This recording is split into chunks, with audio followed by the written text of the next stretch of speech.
paano ba natin masisiguro na matatanggal nga ito sa merkado? Kasi pag sinabi mong mercury, it's lason. So paano ho kung narigaluhan yung isang buntis nitong produktong ito? So hindi lang siya ang magiging apektado, pati yung unborn child niya sa kanyang sinapupunan. So paano natin mapoprotektahan yung ating mga kababayan? Meron ba bang karapatan o order ang mga pulis na kamkamin itong product na to, or ang DTI ang gagawa nito?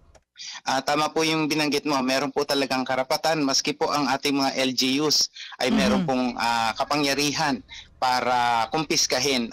Nagkataon lang dahil tayo ay NGO, wala tayong confiscatory power, kaya nga mas hinikayat na lang talaga natin yung mga manininda na voluntarily tanggalin nila. Pero sabihin nga, tama yung sinabi ninyo, no? Hindi naman sa susunod na araw ay baka ilabas din nila yan. Kaya nga mas pinakita natin yun na kaya po natin itong gawin at kaya nating mahikaya talaga yung ating mga manininda, pero hindi lang po talaga dapat yun yung kumbaga dapat lang gawin, kundi mas hikayatin talaga natin yung mga LGUs sa kapangyarihan, dahil ito pong mga abiso po na ito ay national regulations po ito eh.